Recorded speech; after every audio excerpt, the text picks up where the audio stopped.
안녕하세요, 그냥입니다. 안녕하세요, 초아입니다. 안녕하세요, 티순입니다. 우주먼지들의 하찮은 이야기 우주.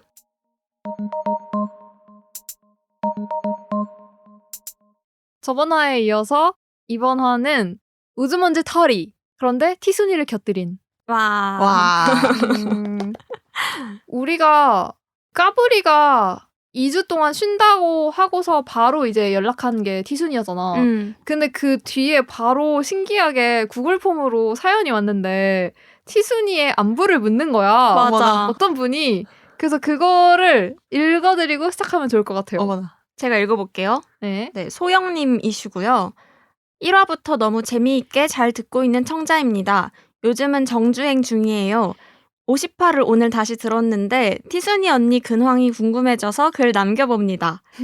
사연들 모아서 같이 얘기하는 형식도 재밌을 것 같아요. 과연 이번엔 평점 4점을 넘길 사연이 있을지.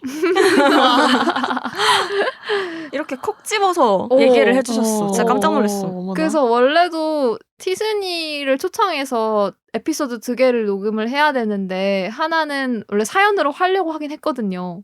그래가지고 딱 시기에 맞게 녹음을 할 수 있어가지고 좋아. 바로 그러면은 사연 골라볼까요?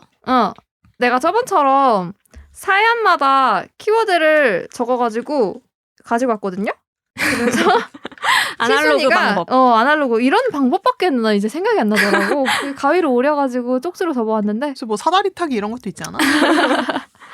그래서 이거를 다 할 수 있을지는 모르겠는데 일단 티순이가 키워드를 보고 끌리는 순서나 뭐 네가 원하는 순서대로 하나씩 고르면은 이제 초하랑 내가 돌아가면서 사연을 읽고 이제 같이 답변을 해드리는 형식? 일단 무슨 키워드가 있는지부터 소개해드리면 될 것 같아. 하나씩 말해드리면 진로, 삶의 낙, 일회용 친구, 벌레 싫어, 자격지심, 잠수 타는 남친, 짝사랑, 유학의 꿈 이렇게 있습니다. 어떤 게 끌리시나요? 가벼운 거부터 갈까요? 원래 사연은 가벼운 거부터 가야 재밌어. 벌레 싫어. 벌레 싫어. 이거 되게 초하가 공감할 것 같은 사연이고 이거 막 초하가 쓴 거 아니에요? 제가 읽어볼게요. 마이야히님. 약간 우리랑 비슷한 또래이실 것 같다. 닉네임에서. 이거 아니야? 그니까. 안녕하세요, 우주먼지 언니들. 방금 제 방에서 초파리 이 미친 새끼가 나왔어요. 유유. 이번 여름이 되게 길고 더울 거라는데 벌써 너무 두려워요. 작은 벌레는 좀 덤덤하게 넘기면 좋을 텐데 그걸 못하네요. 학습된 공포 같기도 해요. 식물도 꽤 키우고 있어서 병해충 스트레스 때문에 여름이 오는 게 무서운데 언니들은 벌레 잘 잡으시나요? 혹시 안 무서워하는 꿀팁 있으시면 알려주세요. 벌레 관련 다양한 에피소드들도 궁금해요. 저는 속으로 쟤는 밥이다? 그렇게 안 써있는데? 이거 별이 있잖아 앞에. 나 따옴표로 읽고. 오케이. 네. 생각하면서 최면도 걸기도 하고요. 식물에 벌레가 생기면 그게 얼마짜리든 무조건 그냥 버리기도 하고요. 여름엔 더 강박적으로 청소를 한답니다. 살충제도 사요. 에프킬라 말고 더 강력한 걸로요. 추가로 식물 병해충 관리를 꾸준히 하신다면 어떤 식으로 케어하시는지도 알려주시면 저도 올해 여름엔 버리지 않고 병해충과 돌파해보고 싶네요. 벌레 진짜 싫어하잖아, 초하. 근데 이게 많이 바뀌긴 했거든요. 일단 그러니까 내가 그 일화들이 많이 있잖아, 대학교 다닐 때. 네, 있죠. 제가 진짜 벌레 너무 싫어해가지고 근데 또 원룸에서 자취하고 또 저희 동네가 그렇게 막 깔끔한 동네는 아니었잖아요. 그러다 보니까 벌레들이 진짜 많이 나왔는데 그때마다 제가 이제 동기들을 다 불러가지고 잡아달라고 하거나 막 그래서 우리 집에서 밤을 같이 지새운 친구들도 꽤 있고 집 놔두고 벌레를 못 잡아서 막 학교 가서 과방에서 잔다거나 이런 적도 되게 많고 또 막 그냥이 저 막 어디 벌레 있는 척 이렇게 장난을 잘 쳐가지고 열받게 그럼 저 또 그때마다 또 막 소리 빽빽 지르면서 놀라고 그런 일화들이 되게 많은데 근데 이제 좀 나이 먹으면서는 그리고 좀 그런 것도 있어. 여러 가지 환경이나 이런 거에 관심을 가지면서 좀 얘네도 다 똑같은 생명이고 뭐 내가 뭐라고 얘네를 죽이나 인간이 너무 지들 눈에 징그럽다고 막 다 박멸하고 이렇게 하려는 것도 너무 인간 중심적인 생각인 것 같고 그래서 좀 그런 식으로 생각을 하니까 전에만큼 무섭진 않거든.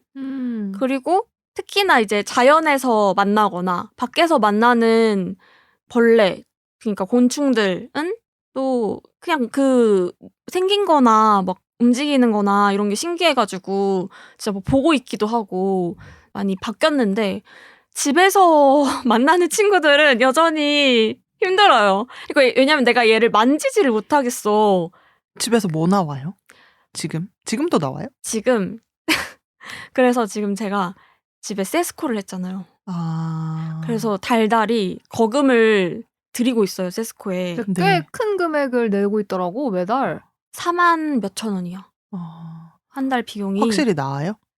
네. 근데 그러니까 이게 바퀴를 한번 본 적이 있는 거야, 내가 우리 집에서. 그래가지고 그 다음부터 패닉이 돼가지고 뭐 아예 막 구역쪽은 들어가지도 못하고 막 이러다가 찾아봤지. 막 방역 그런 업체들을.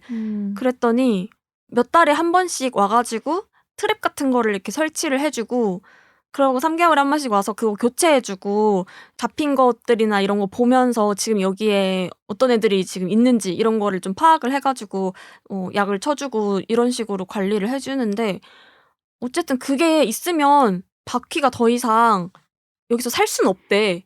그렇게 확실하게 얘기를 해주는 거야. 그러니까 바퀴들이 많은 계절이 되면 외부에서 유입할 수는 있대. 근데 그런 애들이 이제 발견이 될 수도 있고 금방 이제 약을 먹고 죽거나 뭐 여기서 알을 낳거나 하더라도 금방 다 죽게 된다. 그래서 여기서 아예 막 번식을 하고 살게 될 수는 없다. 이렇게 확실하게 얘기를 해주니까 그것만으로도 그냥 너무 마음이 편해지고 벌레를 본다고 해도 그만큼 안 무서운 거야. 그냥 쟤 한 마리뿐일 거고 쟤도 이제 곧 죽을 거고 이렇게 생각을 하게 되니까 그래서 그 4만 얼마를 그냥 내기로 했어요. 계속. 그래서 저는 세스코의 덕을 좀 보고 있고 근데 세스코 하고 거의 본 적이 없었어. 딱히 벌레들을. 저 사는 데는 그 러브버그라고 하잖아요. 이렇게 2마리씩 붙어서 다니는 그 친구들이 한참 이렇게 유행처럼 막 많아졌을 때 집에도 많이 들어오고 그랬었긴 했는데 근데 걔네는 뭐 보기에는 조금 뭐 징그럽고 할 수는 있어도 특별히 해로운 그런 친구들은 아니라고 듣기도 하고 해가지고 또 크기도 작고 이래서 막 엄청 무섭고 그러진 않거든요. 그래서 걔네들이 좀 들어왔었는데 그거는 괜찮았고 그다음에 최근에 돈벌레 같은 다리 많은 애들 있잖아요. 최악이야. 그런 애를 본 거야 내가 천장에서. 근데 그냥 어떻게 못했어. 나는 진짜 다른 거는 그래도 괜찮은데 다리 많은 거는 진짜 무리야. 그러니까 사실 마음은 그렇게 벌레들을 발견하면은 잡아서 밖에 풀어주고 싶은데 만지는 걸 도저히 못하겠으니까 이것도 못하는 거야. 죽이지도 못하고 잡지도 못하고 그래가지고 거의 그냥 흐린 눈 했죠. 쟤도 어떤 뭐 약에 의해서 죽거나 들어온 대로 나갔거나 하기를 바라면서 그냥 지금은 눈에 안 보이니까 그냥 살고 있어요. 아니 이렇게 벌레를 싫어하시는 분이면 뭐 다양한 유튜브에서 방법은 찾아보셨을 것 같은데 근데 그거 검색도 못해.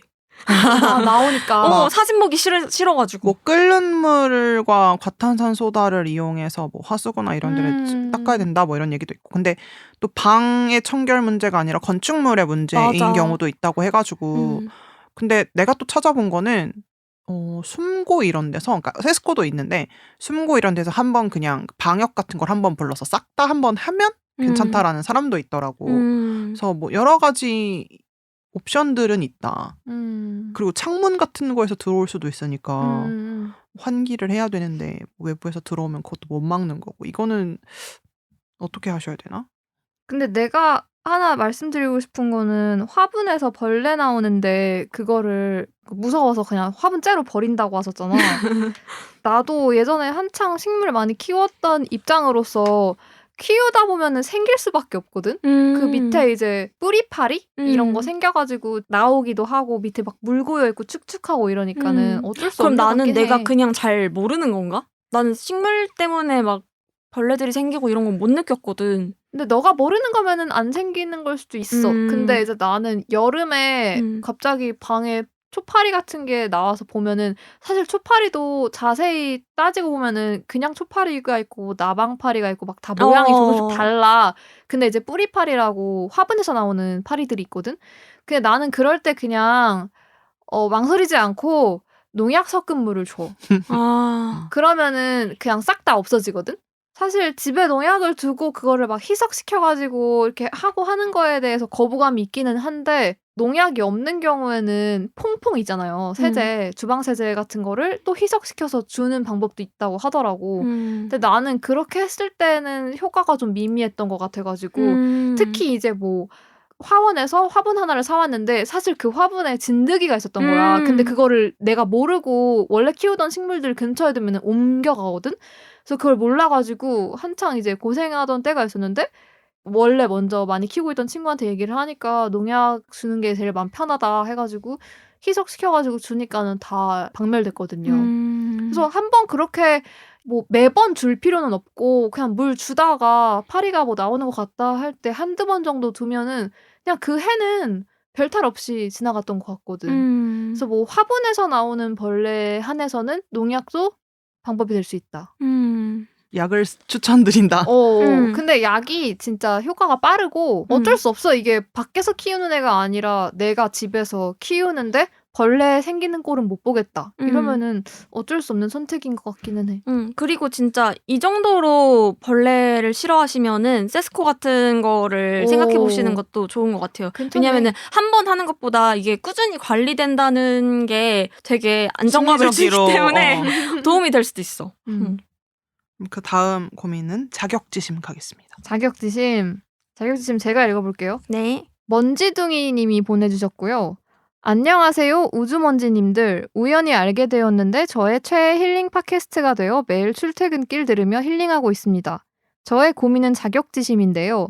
저보다 더 나은 상황에 처해 있는 친구 및 가족에게 자격지심을 느낀다는 것이 괴롭습니다. 저보다 공부를 못했던 친구가 저보다 취업을 잘했다든지 평범했던 친구가 예뻐져서 나타난다든지 저보다 더 부유한 상황에 있는 사람들이라든지 수많은 자격지심에 사로잡혀 있는 제 자신이 괴롭고 혐오스럽습니다. 먼지님들은 자격지심을 느껴본 적이 있으신가요? 있으시다면 어떻게 해결해 보셨나요? 조언 기다립니다. 이거 약간 자격지심이랑은 좀 다른 것 같아요. 그러니까 예전에 어떻게 보면 이 친구보다 내가 더 나았는데 못 나진 게 기분 나쁜 거 아니에요? 예전에는 공부를 못했던 친구가 취업을 잘했다든지 아니면 평범했던 친구가 예뻐져서 나타났다든지라고 돼 있는, 그러니까 막연하게 그냥 처음부터 공부를 잘하는 친구한테 느끼면 자격지심인데 예전엔 내가 더 나았는데 지금은 얘가 낫네? 에서 느끼는 거면 예리하다. 그니까 자격지심이 아닐 수도 있어요. 이거는 항상 누군가보다 내가 더 나았는데 얘 왜 갑자기 나보다 못했는데 나보다 잘나졌지? 에서 나타나는 건 좀 감정이 다른 거 아닌가? 진짜? 얘는 항상 나보다 계속 못나 있어야 돼. 처음부터 잘났던 애는 상관없는데. 처음부터 잘났던 사람이면 한테 느끼는 거면 자격지심이 맞아. 근데 얘 예전에 나보다 못났는데 왜 지금은 얘가 더 잘 나가? 에서 기분이 나쁜 거면 그건 뭐지? 그냥 자격지심은 아니지 않아? 뭐라고 할 수 있을까요? 그냥 질투?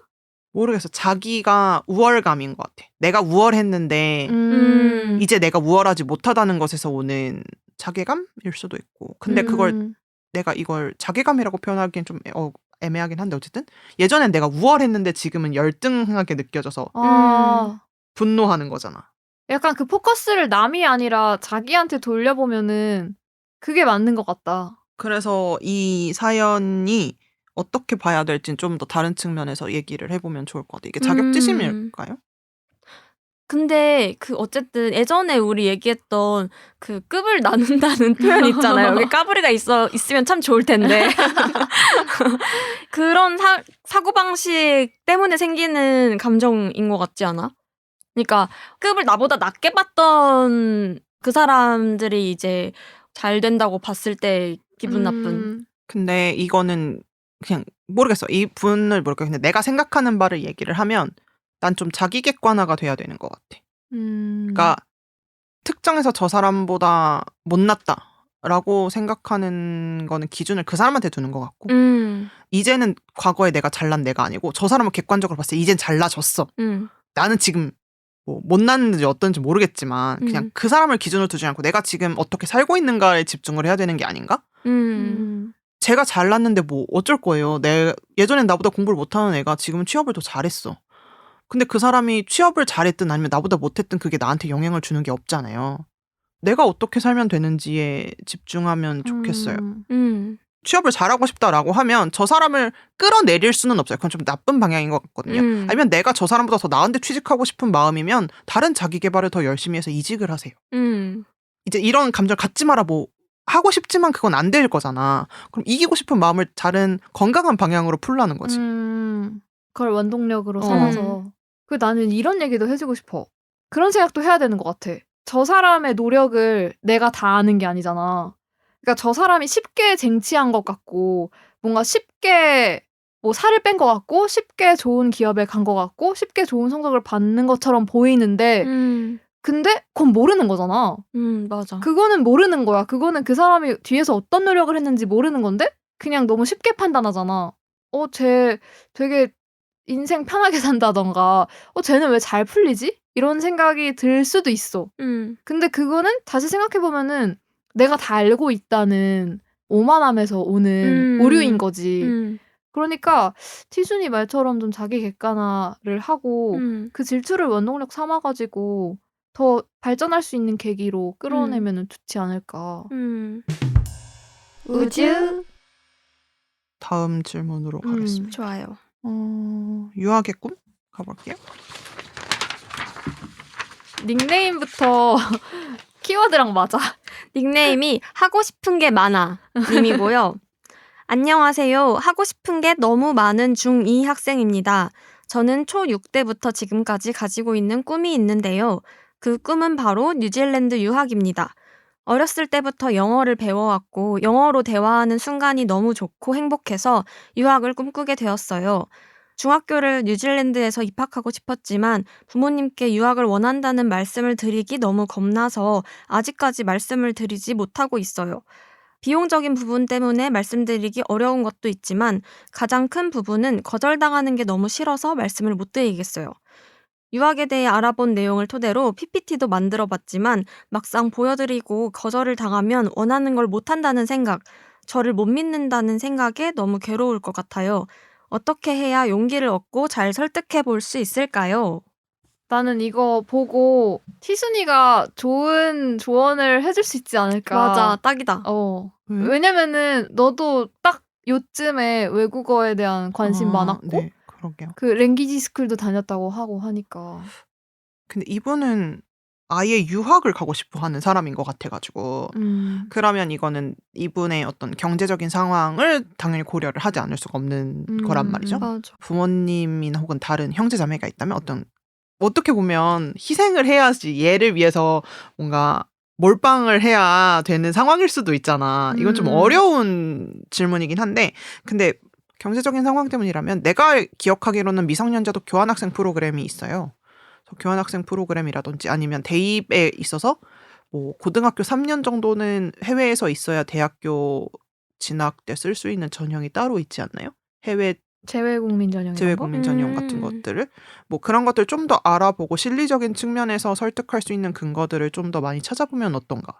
그리고 지원 제도 같은 것들도 있을 거예요. 제가 아까 말한 뭐 미성년자 교환학생 제도라든지 다른 제도를 좀 더 찾아보는 것을 개인적인 노력선에서는 그런 걸 할 수 있지 않나라고 생각하고 부모님하고 말하는 방식에 있어서는 부모님과의 관계가 어떤지는 잘 모르겠지만 얘기를 해보는 건 좋을 것 같아요. 처음부터 어떤 본격적으로 유학을 당장 보내주세요라고 말하기 어려우면 내가 유학을 가고 싶다 어떻게 생각하는지 부모님의 의중 정도를 확인하는 정도부터 시작을 해도 괜찮지 않을까라고 생각해요. 근데 이런 건 꼭 유학이 아니라 제가 비슷한 케이스로는 뭐 음악이나 미술을 하고 싶어하는 친구들도 이런 비슷한 고민을 한다고 해요. 내가 이걸 하고 싶다라고 말을 하는 게 부모님한테 어떻게 받아들여질지 고민이 된대. 뭐 비용적인 것도 그렇지만 진로적인 측면에서도 얘가 이것이 괜찮을지 아닐지, 공부가 아니라 이런 곳을 선택해도 괜찮은지 같은 것들도 고민을 한다고 하는데, 안 하면 평생 후회가 남을 거예요. 이걸 부모님한테 말하지 않고 그냥 내 스스로만 접는다면. 한 번은 얘기를 해보는 걸 추천하고, 그리고 시기적으로도 좀 빨리 말하는 게 좋을 것 같거든요. 중학교 3학년이 되기 전에 얘기를 하는 게, 고등학교 준비도 해야 되고 여러 가지가 이슈가 있으니까 유학 준비 시기도 생각을 하고, 그러면 네, 고등학교 입학 전에 해서 가시는 걸 추천을 하고, 안 되더라도 부모님이 이런 생각을 내가 갖고 있다는 걸 알 필요는 있는 것 같아요. 맞아. 거절을 당한다고 하더라도 나중에라도 부모님이 다른 방향으로도 좀 도와주실 수도 있잖아요. 유학까지는 안 되더라도 제가 갔던 방식으로 방학에 어학 랭귀지 스쿨이라도 보내줄 수 있다든지, 어학 캠프 같은 것도 있다고 들어서 그런 거라도 갈 수 있게 해주신다든지 라는, 내가 원하는 걸 100% 달성은 안 되더라도 아주 다른 방향으로 조금이라도 충족이 될 수도 있을 것 같아서 부모님과의 대화는 필요할 것 같습니다. 맞아. 맞아. 일단 말을 꺼내봐야 뭔가 방법을 같이 네. 마련해보든 네. 여러 가지를 시작하지 해볼 수 않으면 아무것도 있으니까. 되지 않아요. 근데 왜 하필 뉴질랜드인지도 궁금하긴 해. 음. 너무 좋을 것 좋다고는 같긴 하더라. 한데. 저 뭐, 제니도 뉴질랜드잖아요. 뭐 호주도 있고 미국도 있는데 뉴질랜드를 고른 이유가 있지 않을까요? 그래서 좀 그런 구체적인 이유들을 맞아. 구체적인 이유들이랑 그다음에 영어를 할 때 막 좋고 행복하고 이런 것도 얘기를 해줬는데, 그거 말고도 또 어떤 자기의 진로나 뭐 이런 거에 있어서 어떤 거를 생각하고 있는지 그런 것도 그쵸. 잘 얘기를 하면 설득력이 있지 않을까. 그쵸. 다음 질문 가볼게요. 삶의 낙 하겠습니다. 삶의 낙. 삶의 낙은 사실 두 분이 비슷한 시기에 비슷한 내용으로 연달아서 보냈거든? 제가 두 개를 소개를 해드릴게요. 일단 첫 번째 사연은 서울에서 거주하시는 사짱님이 보내주셨는데, 내용이 안녕하세요. 평소에 우주먼지 언니들의 라디오를 들으면서 하루를 마무리하는 애청자입니다. 저는 이번에 대학교 갓 졸업한 취준생인데 다들 하나둘씩 취업을 하는 모습을 보고 제 자신이 하찮게 여겨지더라고요.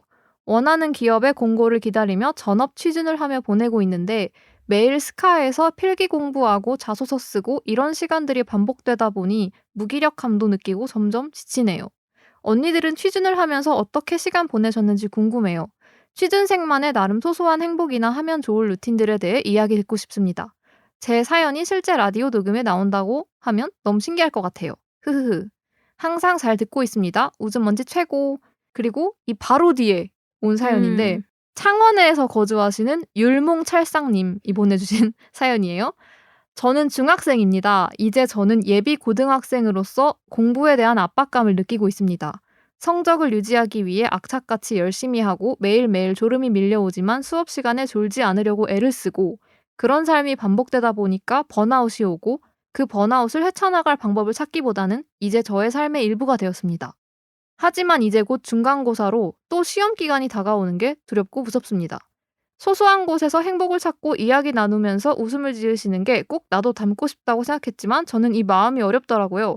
다 큰 어른으로서, 우주의 먼지 선배로서 이 지루하지만 악착 같은 삶의 빛을 찾는 방법을 알려주세요. 그래서 두 분이 이제 한 분은 취준생, 한 분은 이제 공부 예비 중인 고등학생. 예비 고등학생인데 두 분이 이 소소한 행복이라는 키워드가 동일하게 들어가 있는 거야. 그러네. 그래가지고 신기하기도 하고 뭔가 좀 삶의 낙?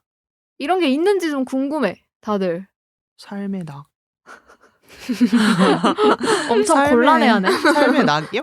그러니까 예를 들면 저는 퇴근하고 내가 만든 요리를 먹으면서 콘텐츠를 볼 때 나 다 큰 듯? 이런 생각하면서 내가 누구의 손도 빌리지 않고 내 삶을 이어나가고 있다는 점에서 약간의 자부심을 느끼거든요. 그러니까 그런 순간이 약간 낙인 것 같아요. 나한테 지금은. 근데 취준생이거나 예비 고등학생, 그러니까 수험생으로 힘들 때를 생각해보면 저는 오히려 이 시기에서의 낙을 찾기보다는 이게 끝났을 때의 낙을 기대했던 것 같아요. 나중에 하고 싶은 거 막 네. 이런 거 생각하고. 저는 예를 들면 이때 좀 예민했던 시기였는데 저희가 뭐 예를 들면 대학교 친구긴 하지만 신입생 때부터 쭉 친하게 이렇게 가깝게 지내진 않았거든요. 제 기억으로는 제가 좀 취직을 하고 나서부터 뭐 사람들과 어울리기 시작했던 것 같아요. 저 스스로도. 오히려 취준일 때는 제 스스로가 예민한 걸 알아가지고 다른 사람들에게 피해를 주고 싶지 않았고 내가 끝나면 뭐하고 놀지. 끝나면 괜찮겠지라고 생각했어요. 물론 너무 막 환상을 그리진 않았어. 그냥 이런 루틴 안 해도 돼. 그 정도에서 만족했던 것 같아. 해방된다 이런 느낌. 다른 분들은 좀 특이한 삶의 낙이 있었어요? 나는 진짜로 팟캐스트 많이 도움됐어. 서늘한 여름밤? 그건 또 이제 심리나 뭐 이런 거 관련된 팟캐스트였으니까 그분들이 겪고 있는 어떤 고민들이나 아니면 사연자들이 겪고 있는 고민이나 이런 거를 많이 다뤘어가지고 좀 위로 많이 받았던 것 같고, 그리고 식물 키우는 거? 그것도 좀 도움이 많이 됐어요. 근데 좀 잘 사는 무난한 애들을 키워야 돼. 맞아. 너무 어려워서 막 바로 죽고 이런 애들 말고. 그러면은 전의를 상실하게 돼. 막 페페 같은 애들 되게 그냥 무던하게 또 새로운 잎 내고 막 이러거든요. 근데 그러면은 또 그런 거 보면서 너무 뭐랄까 약간 보람차고 괜히 에너지 같은 거를 좀 같이 느꼈던 것 같고, 그다음에 고등학교 때 생각해 보면은 명확하게 있었어요. 점심시간에 항상 농구를 했던 거. 그게 진짜 저한테는 그 전에 인생에서는 없었던 경험이었는데, 그 여고 친구들, 농구를 좋아하는 친구들을 만나가지고, 왜냐면 하루 종일 책상에 앉아서 공부만 하고 가만히만 있잖아. 근데 그 중간에 운동장에서 땀 흘리고 뛰어노는 거를 매일 한다는 게 엄청난 활력소가 됐어요. 그리고 그게 아마 건강이나 뭐 이런 거에도 도움을 줬겠지? 맞아. 그래서 시간적으로는 사실 뭐 그게 잠깐 점심 먹고 나서 점심시간이나 뭐 이런 거니까 막 그렇게 많이 길게 쓰지 않으면서 굉장히 좋은 에너지를 많이 줬던 경험이었어요. 창원에 사시는 율몽 찰싹님, 이거 발음이 되게 쉽지 않아. 율몽 찰싹님은 아직 중학생이시면 학교 생활을 좀 더 재미를 느끼시면 좋을 것 같아요. 이게 공부를 하는데 어쨌든 체류 시간이 학교에서 제일 길거든요. 학교에서 뭐 친구들을 사귄다든지 초아가 말한 대로 농구를 한다든지 아니면 요새 또 클럽 활동을 하나? 고등학교 때? 하겠죠. 우리 때보다 더 열심히 할 것 같은데 창체 이제. 같은 거에 재미를 동아리나 뭐 든다든지. 이런 거. 그 학교에서 그런 거 연예인 좋아하는 거? 그런 게 엄청 활력소가 많이 됐던 것 같아. 특히 이 나이 때 맞아. 친구들이랑 좋아하는 연예인 뭐 근황 최신 뉴스나 막 이런 거에 대해서 막 같이 얘기하고, 뭐 우리 때는 TV로 같이 막 뮤비 틀어놓고 막 이런 거 많이 했었는데 요새는 어떤지 모르겠지만 아무튼 뭐 드라마 올라온 거를 보고 떠든다던가. 저는 약간 파닥이 유행이던 시절이었던 것 같아요. 파닥? 갑자기. 그러니까 급식이 싫은 거야. 음식을 저는, 말하는 거지. 초중고가 급식. 아까 초중고래. 그 고등학교 때 조중석식을 주는 학교였어요. 제가 고등학교가. 조식도 줘? 네, 조중석식을 주는 고등학교여서 급식이 싫으면 싫을 수 있잖아. 막 오늘 맛없는 거 나오는 날이면. 맛없는 거 나오면 그때 당시 파닥이 처음 수도권에 그때 영업을 하고 있었던 것 같아.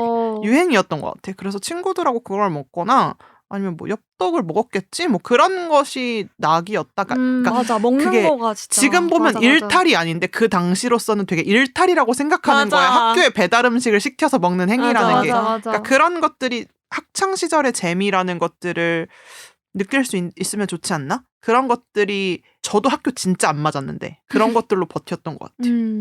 이 두 분 다 공부고 사실 혼자 하는 일이잖아. 나는 취준 때도 뭔가 수험생 때도 일부러라도 친구들이랑 더 놀려고 했던 것 같아. 그리고 아까 얘기했던 것처럼 이때는 내가 해야 되는 일이 정해져 있으니까 그거 외의 것들은 다 일탈처럼 느껴지고 다 너무 재밌잖아. 근데 그런 와중에 내가 뭐 아무리 지금 목표가 취준이라 한들 아무리 지금 목표가 대입이라 한들 진짜 이것만 하고 있으면 너무 억울한 거야 나는. 맞아. 뭐야 그 표정. 나도 그랬거든. 우리 중에 제일 공부 열심히 하셨잖아요. 그래서 그때 일부러 더 친구들과의 시간을 가지려고 하고 특히 지금 사장님 취업하느라 지금 매일매일 스카에서 공부하고 하신다고 했는데 나는 내가 취준할 때 개인적으로 친구들을 만나는 게 되게 도움됐어. 그러니까 오히려 친구들을 만나서 진짜 이제 현직에서 일하고 있는 애들의 얘기를 듣거나 진짜 밥벌이를 하고 있는 애들이랑 얘기를 계속 하다 보면은 현실감을 잊지 않게 해줘. 그러니까 나는 어땠냐면은 눈을 낮추는 게 절대 안 되는 거야. 근데 친구들을 만나면은 그런 게 다 무슨 소용인가 싶기도 하는 거야. 그냥 각자 다 자기의 자리가 있고 자기가 그냥 하는 일 애정 가지고 다 하고 근데 저게 정상인데 나는 너무 약간 인터넷 기사나 커뮤니티 댓글 같은 걸 보면서 왠지 대기업 못 가면 인생 망할 것 같고 이런 생각에 사로잡혀 있다 보니까 그게 더 스트레스로 이어지고 공부 안 되고 지원을 하는데 더 이렇게 망설이게 되고 이런 게 있었는데 그때 이제 친구들 만나서 노는 게 되게 우울감에도 도움이 되고 약간 나를 계속 현실에 있게 하는 그런 중요하다, 거. 엄청. 너무 자주 만나고 맨날 술 마시고 이러는 것도 당연히 안 되지만 그때 이제 친구들이 부르면은 나가서 그냥 뭐 자기 얘기 그러니까 사실 나가서 나 백수고 지금 취직 안 되고 있고 이러는 거 사정을 다 알긴 알겠지만 그거를 눈에 보여주는 건 싫잖아. 근데 또 친구들 만나서 놀고 하면은 그게 또 아무렇지 않은 일이 되거든. 맞아. 맞아. 그게 그래가지고 막상 만나서 시간을 보내면은 되게 아무렇지 않아지는데 만나기 전이나 안 만나고 있을 때는 되게 신경 괜히 쓰이잖아. 혼자 굴파고 들어가게 되고 더 우울해지고 하는데 내가 지금 해야 되는 일이 있고 이게 이제 제 1순위라고 하더라도 계속 이제 사람들이랑 그러니까 진짜 사람들, 인터넷 속 사람들 말고 진짜 내 주변 사람들이랑 친구들이랑 만나서 얘기를 하고 하는 게 난 진짜 좋았던 것 같아. 그게 약간 좀 삶의 낙이었던 것 같아. 지금 생각해보면. 그럼 다음 카테고리는 뭘로 하시겠어요? 비슷한 걸로 할게요. 진로? 진로. 오케이. 진로는 초하가 읽어주세요. 네. 이디님의 사연이고요. 저는 현재 중3 학생인데요. 진로를 선택하는데 어려움이 있습니다. 지금 성적이 상위권이라서 부모님들과 선생님들이 모두 저에게 기대를 하고 계시는데 아직 하고 싶은 일도 모르겠고 주변 사람들의 기대를 저버릴까봐 두려워요. 유유. 좋은 고등학교에 간다고 해도 진로에 맞지 않아서 포기할까봐 두렵기도 하고 그냥 주변 일반고에 가서는 혼자서 잘 해내지 못할까봐 두려워요. 지금 살고 있는 곳이 지방이라 상위권 성적이라 해도 수도권 사는 애들과는 비교도 못할 정도일 텐데 그냥 어디를 가도 겉돌 것 같은 느낌이 들어서 계속 고민을 미루게 되네요. 학교에서 상담도 받아보고 여러 입시 설명회에 다녀보아도 별로 관심이 가는 분야가 없어요. 저희 담임선생님은 제가 반장에다 공부도 잘한다고 저를 좋아하셔요. 그래서 그런지 저한테 원하지 않는 진로 상담을 많이 해주시는데 계속 저보고 이과라고 세뇌만 하고 계셔요. 저희 할머니는 민사고에 가라고 정말 기대하고 계시고요. 부모님도 점점 기대가 커지는 것 같아요. 주변에서 계속 기대하니까 시도도 해보지도 않고 무조건 피하려고만 하는 것 같아요. 조언해 주실 수 있나요? 어때요? 외고 출신. 네. 이게 저는 이 학생과 좀 달랐던 케이스는 내가 공부를 별로 좋아하지 않았는데 외고에 가서 좀 더 노력했던 건 맞는 것 같아요. 그러니까 이 친구는 스스로 공부를 하는 걸 좋아하는 친구면 오히려 그거 알죠? 왜 너무 잘하는 무리에만 가서 자존감이 떨어지는 케이스가 있고 경쟁심 때문에 더 열심히 노력하는 케이스가 있잖아요. 그러니까 그걸 자기가 판단을 잘해야 되는 것 같아. 나는 항상 잘하는 사람이고 싶어. 그러면 그냥 나는 이 친구의 고향에서 머물러서 내신 상위권에서 그 전형으로 좋은 대학을 가는 방법이 있는 거고 그게 아니라 그래도 사람은 뭐 잘하는 사람들끼리 한번 가보고 싶어. 그게 이분이 말하신 뭐 민사고일 수도 있고 이과면 과고일 수도 있고 외고일 수도 있겠죠. 국제고일 수도 있고 다른 특목고를 가서 다양한 방향이 있고 다양한 애들이 있구나라는 걸 깨닫고 더 노력하게 되는 케이스일지 좀 본인이 생각해봐야 되는 것 같아요. 근데 일단 이과인지 문과인지도 모르는데 특목고를 가기가 어려운 것 같긴 해. 이 친구의 질문에서 고민은. 그러니까 이분은 이과라고 세뇌를 하고 계세요라고 있는 걸 보면 이과인지 아닌지 확신이 안 든다는 거잖아.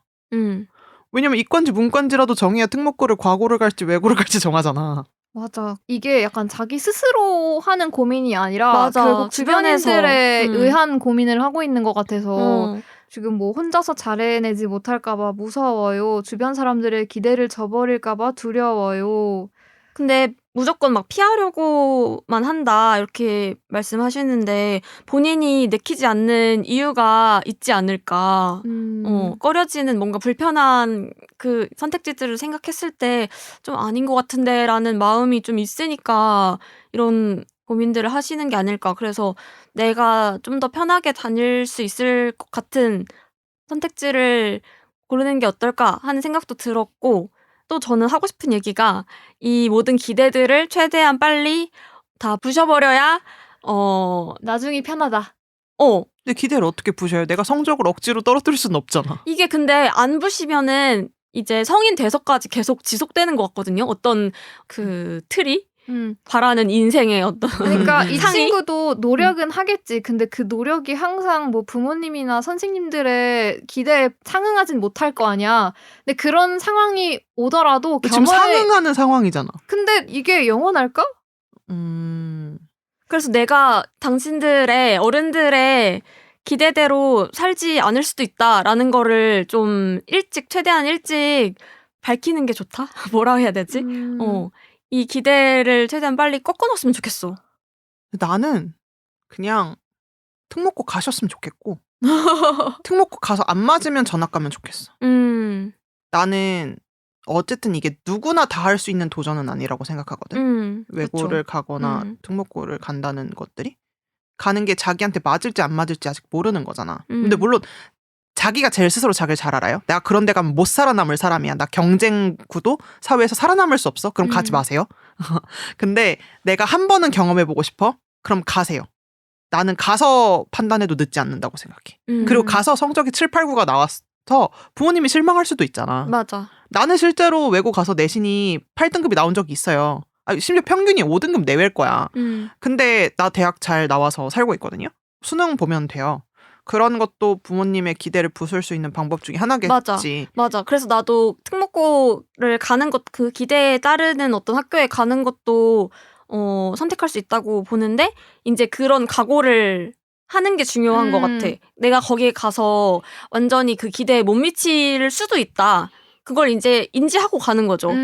그리고 일반고에 가서도 못할 수 있어. 내가 생각보다 그 학교에서도 또 내가 일반고에 가는 건 거기서 뭔가 상위권을 유지하려고 선택을 하는 거일 거 아니에요. 근데 어쨌든 부모님들이 원하는 기대에 못 미칠 수도 있다는 거를 스스로가 그 가능성을 상상해 보는 것만으로도 좀 괜찮아지는 게 있을 것 같아. 맞아. 너무 주변 사람의 기대를 저버릴까 무서워하는 그 마음부터 고치는 게 우선인 것 같아. 그냥 본인한테 뭐가 좋은 선택인지 생각하면 될 것 같아요. 이제 다음은? 일회용 친구 오케이. 하겠습니다. 경기도 부천시에 거주하시는 지방령님이 보내주셨어. 안녕하세요. 운동할 때마다 듣고 있는 청취자입니다. 고민이 생겨 사연 남겨요. 현재는 남자 대학생입니다. 사이버 대학이라 제 또래가 없어요.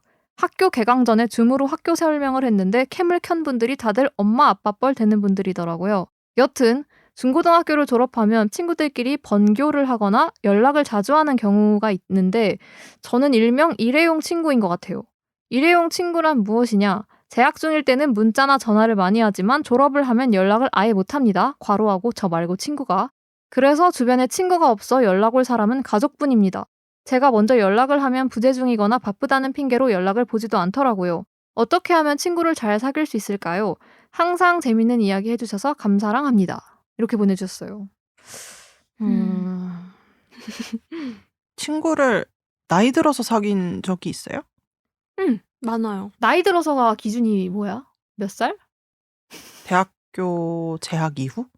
대학교 때 만난 친구들 말고. 그러니까 대학교는 어쨌든 수업이라는 걸로 강제적으로 한 반에 몰아 넣는 행위니까. 그러니까 그 대학교 재학 이후, 그러니까 20살이 넘어서부터 친구라는 사람이 생겼어요? 나는 뭐 아르바이트. 나도 알바처에서 만난 사람들이랑은 친구라고 충분히 할 수 있는 관계인 것 같고. 나는 또 뭐 친구의 친구가 된다거나 그런 경우들이 꽤 있어. 맞아. 그러니까 뭔가 얼굴은 알고 있었는데 같은 고등학교 나와서 근데 이제 내 친구의 엄청 친한 친구여가지고 자주 보다 보니까 친구가 된. 그러면 이 경기도 부천 지방령 분에게 조언을 해주실 수 있는 건 어쨌든 사회활동이라는 걸 좀 하셔야 되는 것 같아요. 그러니까 사람들이랑 만날 수 있는 기회가 필요하거든요.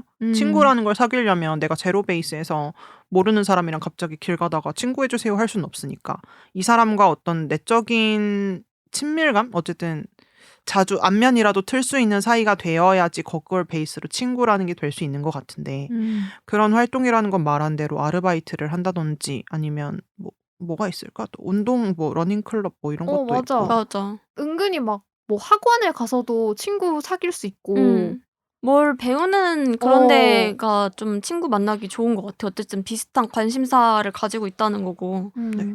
그래서 그런 걸 활동을 하셔야지 만날 수 있다라고 생각해. 나는 아르바이트가 좋은 것 같아.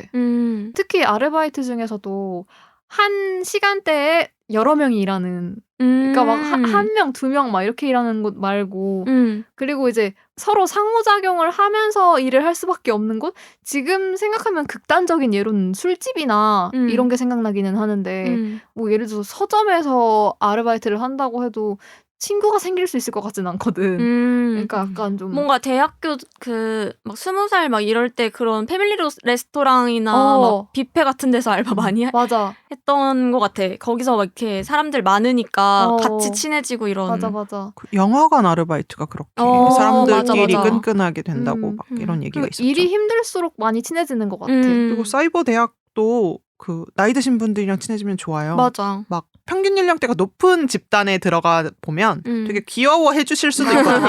근데 어르신분들이 먼저 못 다가오실 수도 있어요. 그래서 나는 이렇게 사연 보내신 분이 먼저 조금 더 사근사근하게 굴려는 노력을 좀 보여주면 젊은 친구들 조금만 노력해도 어르신들이 되게 크게 긍정적으로 봐주실 수도 있어가지고 시험 볼 때는 아마 사이버 대학도 등교를 하는 걸로 알고 있는데 뭐 어쨌든 한두 번이라도 만나실 일이 있다면 뵈면 좋지 않나 그렇게 다가가 보세요. 그럼 다음 사연은 짝사랑 하겠습니다. 짝사랑. 경희님이시고요. 안녕하세요. 짝사랑 중인 사람입니다. 그 사람이 너무 좋고 밥 먹을 때, 잘 때, 놀 때 그 사람이 드문드문 생각이 나네요. 왜 이렇게 좋은지 유유. 싫어하자, 좋아하지 말자 해도 마음은 계속 그 사람에게 향하네요. 유유. 좋은데 싫어해요. 어떻게 해야 할까요? 나는 이거 사연 읽고 제 1의 의문점은 왜 좋아하면 안 되는지. 나도. 그냥 좋아하면 안 되나? 좋아하면 안 되는 사람인가? 안 되는 이유를 안 써놓으셔가지고 너무 궁금한데 어쨌든 뭐 좋아하면 되는 사람이든 안 되는 사람이든 이분은 그냥 안 좋아하고 싶은 것 같아. 좋아하면 안 되는 사람이면 좋아하는 마음을 안 밝혀야 되는 것 같고 왜냐면 안 되는 건 안 되는 거니까. 그치. 그러니까 상대방이 싱글인 경우라고 한다면 그냥 결론을 내는 게 낫지 않아? 고백하고 차인다 이런 거? 근데 이분은 그냥 그런 것도 하기 싫고 짝사랑을 그만두고 싶다는 거 아니야? 아예 그럼 그 사람을 안 보면 돼요. 그러니까 거리를 멀어져야지. 어쩌겠어. 나는 내가 해주고 싶은 말은 시간이 해결된다? 이분이 지금 짝사랑을 시작한 지 얼마나 됐는지는 모르겠는데. 근데 이 사람이랑 그 상대방이랑 계속 마주치는 상황인데 그냥 시간이 오래 간다고 짝사랑이 멈출 것 같진 않아. 근데 나는 그럴 수 있다고 생각해. 금사빠면은. 그냥 그런 거지. 옷을 갖고 싶었어? 그래서 장바구니에 넣어놨어. 근데 시간이 지났어.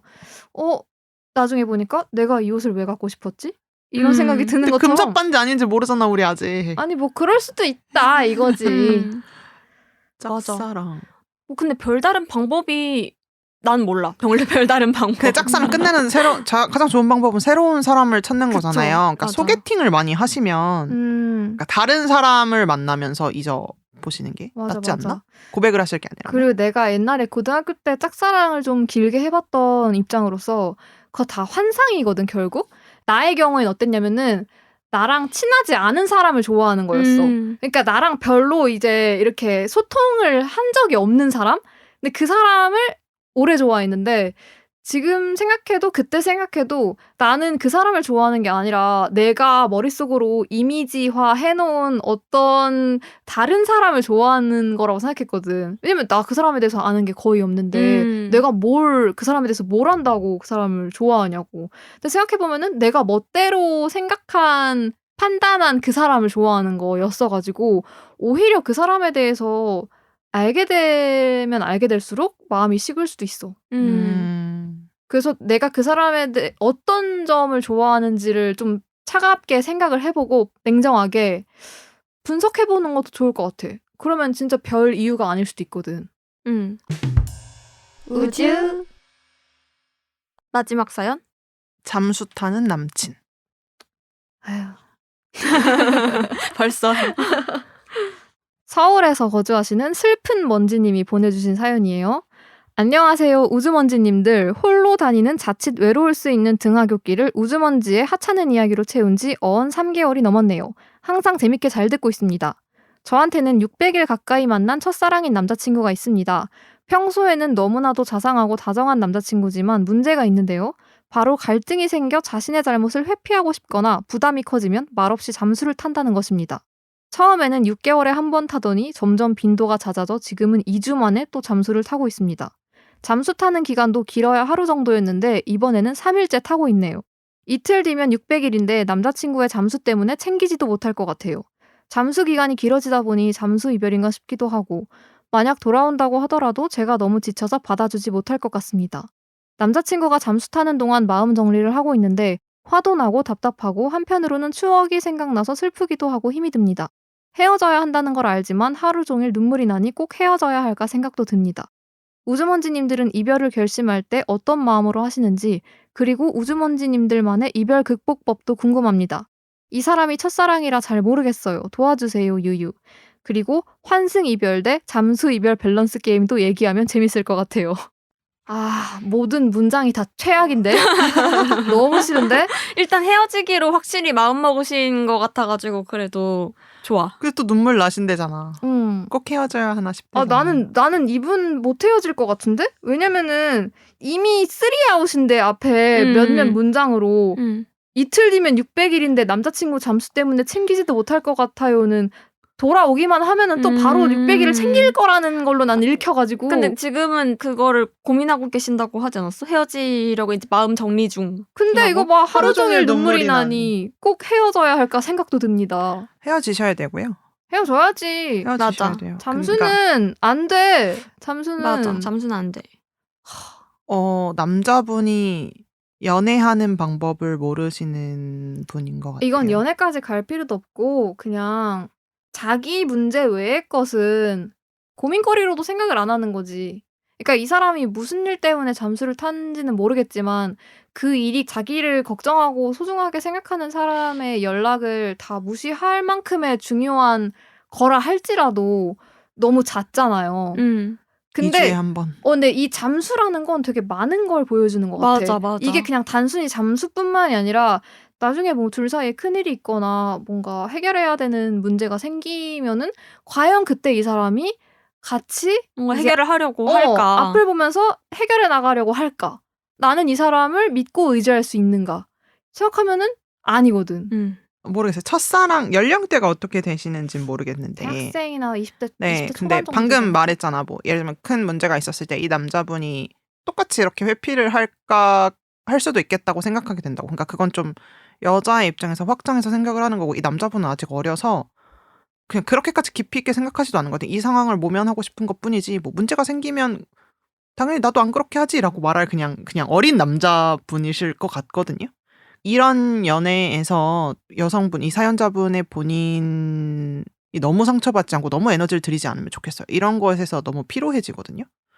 그냥 더 성숙한 다른 남자를 만나셔서 맞아. 회피하지 않고 문제를 대면하는 다른 남자를 만나시는 게 나아요. 이분에게 지금 남자친구분에게 시간을 들이지 마세요. 이별 극복법도 다른 사람을 빨리 만나라. 네, 소개팅을 많이 그게 최고인 하시고요. 것 그게 같아. 최고예요, 진짜.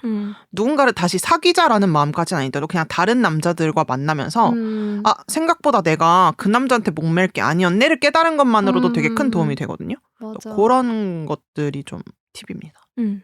그러면은 환승이별 대 잠수이별 밸런스는? 환승이별이 낫지. 나도 환승이별이 낫다고 생각해. 그치 나도. 솔직히 잠수가 잠수이별이면서 그러니까 잠수이별이면서 환승일 수도 있잖아. 심지어 잠수는. 아우 와우.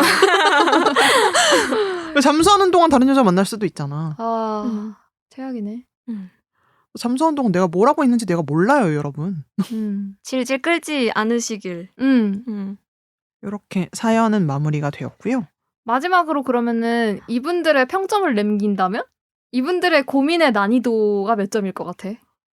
가장 마지막에 했던 것부터 할게요. 잠수이별, 잠수하는 남친? 이거는 너무 쉬웠어요. 이건 답정너죠, 솔직히 사연분. 이건 내가 물어보고 싶다. 헤어지라는 말을 듣고 싶은 거야. 그래 헤어지세요. 네. 이거는 2점? 짝사랑 1점 아니면 3점이거든? 뭐야? 1점 아니면 2점은 3점? 아닌 건 뭐야? 2점을 안 주고 싶어서 의식적으로 그러는 거야? 약간 2점을 안 주고 싶기도 한데 이게 상황을 모르니까.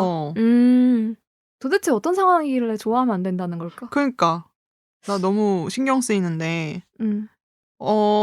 사연 좀 길게 써주시면 3점 드렸을 건데 짧으니까 1점 드릴게요. 그 다음에 친구를 사귀는 법? 일회용 친구? 일회용 친구는 2점? 동점이야. 진로. 진로가 뭐더라? 그 성적 상위권인데 네, 수독 어느 네. 학교 가야 될지 모르겠다는. 네. 이분도 2점? 3점도 없네. 유학의 꿈도 크게 다르지 않은데 2점. 삶의 낙 3점? 오. 최고점. 그 취준생분도 예비 고등학생. 네, 두 분 다. 이건 근데 각자 개인의 삶의 낙을 좀 찾아가는 과정이 좀 흥미로울 것 같아서. 어려운 점이지 삶의 낙은. 자격지심 3점 드릴게요. 간단해 보이는 문제여도 그렇게 생각 안 하면 돼라고 해도 자기 자신은 많이 괴로울 것 같기는 해. 그러면은 마지막으로 벌레 싫어는? 벌레 싫어 3점 드릴게요. 오. 근데 벌레 진짜 정신적인 충격 너무 크기 때문에 맞아. 막상 보게 되면은. 근데 이번에도 4점은 없었네. 아쉽다. 다음에 또 4점 모아가지고 4점 꼭 제 입에서 4점이 나오는 진짜. 걸 좀 듣고 싶다. 내가 그 영화 평가하는 어플에서도 3점이 제일 많거든요. MMO 할 때 3점 줘? 근데 지금은 2점이 제일 많잖아. 성에 안 차네 좀. 성에 안 찼어.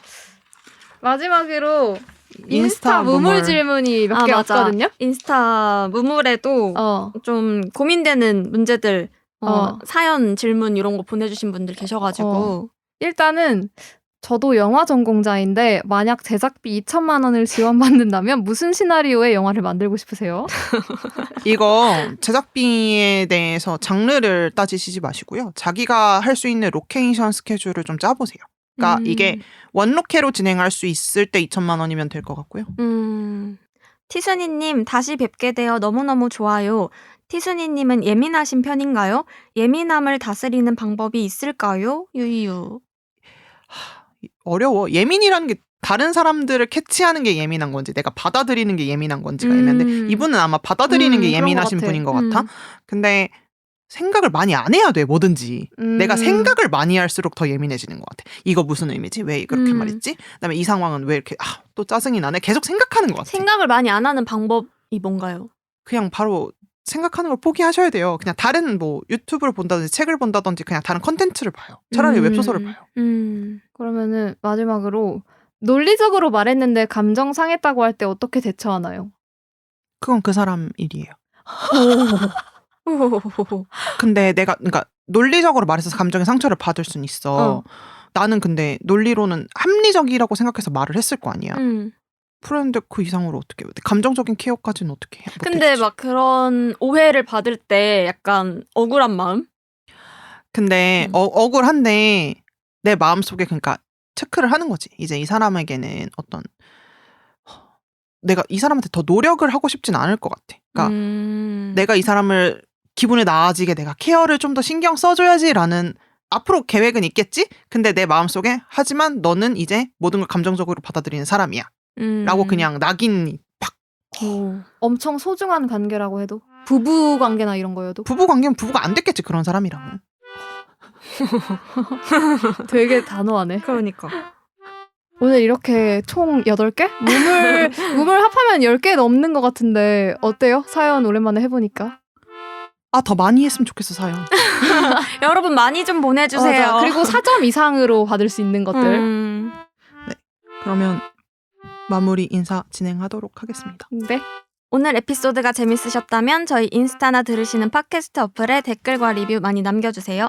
에피소드 하단에 구글 폼 링크로 사연을 보내주세요. 메일 주소 woogmoomg@gmail.com으로도 접수받고 있습니다.